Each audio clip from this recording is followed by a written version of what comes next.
Hello, আসসালামু আলাইকুম, welcome to my content. বন্ধুরা, কেমন আছো তোমরা? আশা করি সবাই ভালো আছো। যে যেখানেই থাকো, আশা করি সবাই ভালো আছো, সবাই সুস্থ আছো। তোমাদের দোয়া আমিও বরাবরের মধ্যে সুস্থ আছি। আমি আজকে নতুন একটা কন্টেন্ট নিয়ে আসলাম, সেটা হচ্ছে কচুর শাক দিয়ে ইলিশ মাছ দিয়ে রান্না করব, আর সেটা তোমাদের সাথে আমি শেয়ার করব। তো যাই হোক, চলো শুরু করা যাক। কীভাবে আমি রান্না করব, কী কী নিয়েছি আমি সেগুলো তোমাদের সাথে শেয়ার করব। তো প্রথমে আমি মার্কেটে গেলাম, 2 আঁটি কচুর শাক নিয়ে আসলাম 20 ডলার দিয়ে। আর সেটা এনে ভালো করে আমি ধুয়ে পরিষ্কার করে নিলাম। এখন আমি একটা পাতিল বসিয়ে সেখানে আমি কোনো পানি দিই নাই, এবং কচুর শাকগুলো সেখানে দিলাম। 3টা রসুনকে আমি গোটা গোটা এখানে দিয়ে দিলাম, এবং একটু লেবুর রস দিয়ে দিলাম, একটু আদা কুচি দিয়ে দিলাম, একটু লবণ দিয়ে দিলাম। দিয়ে আমি ঢাকনাটা দিয়ে 20 মিনিটের মতো, প্রথম হাই হিটে 10 মিনিট, পরে লো হিটে আমি 10 মিনিট রেখে দিলাম। তারপরে এই ফাঁকে আমি কি করব, এই ফাঁকে আমি মাছটাকে, ইলিশ মাছটা আমি কচুর সাথে এড করব। সেটা তো আর গোটা দেওয়া যায় না, কারণ কাটার ব্যাপার আছে। ইলিশ মাছের কাটা বাচ্চারা খেতে পারবে না। তখন আমি এটাকে ইয়েতে দিলাম, স্টিমে দিয়ে দিলাম। স্টিমে দিয়ে সেখানে সিদ্ধ হওয়ার জন্য দিলাম। এরপরে সিদ্ধ হওয়ার পর আমি সেটা ভালো করে কাটা বেছে, তারপরে একদম যাতে কাটা মুখে না লাগে সেরকম করে বেছে নিয়ে তারপরে আমি কচুর সাথে মিক্স করব।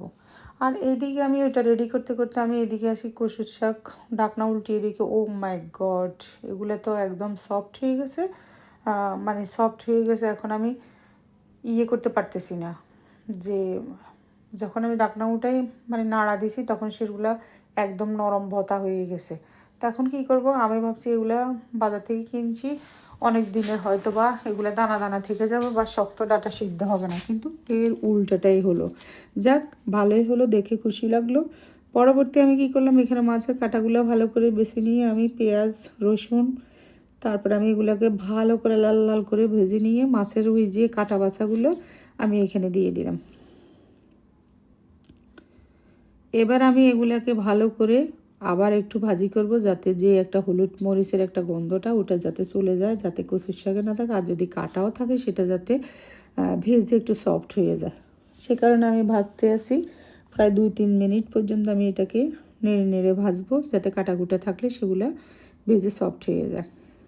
তারপরে আমার ভাজা মোটামুটি শেষ। তারপরে আমি আরেকটু মনে হলো যে না, আরেকটু ভাজলে আমার মনে হয় ভালো হবে। তারপরে আমি আরেকটু ভাজলাম, ভেজে এখানে আমি একটু ঢাকনা দিয়ে দিব। ঢাকনা দেওয়ার পরে এই যে দেখো ফাইনাল লুকটা, এগুলো আমার একদম মাখো মাখো ভাজা হয়ে গেছে। এবার আমি আমার এদিকে কচুটা আমি লো হিটে বসায় রাখছি, তারপরে সেটা নিয়ে আমি এবার এখানে ঢেলে দিব। দেখো, এটা আমি এখানে ঢেলে দিয়েছি। কতটা সুন্দর, কতটা মসৃণ হয়েছে সেটা বলার বাহিরে। তোমরাও এভাবে ট্রাই করতে পারো বন্ধুরা, অনেক মজার। কচুর শাক অনেক আয়রন আছে। কচুর শাকের সাথে একটু যদি লেবু দিয়ে খেতে পারো, সেটা তোমাদের মানে প্রতিবাসী পিরিয়ডের সময় তোমরা যদি অনেক ব্লিডিং হয়, যদি কচুর শাকে যদি একটুখানি লেবু দিয়ে তোমরা যদি খাও পিরিয়ডের সময়, তোমাদের যে আয়রনের যে ব্লাডের যে ক্ষতিপূরণটা ওটা কিন্তু ফিরে আসে। সেটা হয় না, সেটা ফিল আপ হয়ে যায় যখন তোমরা পিরিয়ডের সময় একটু কচুর শাক যদি লেবু দিয়ে খাও।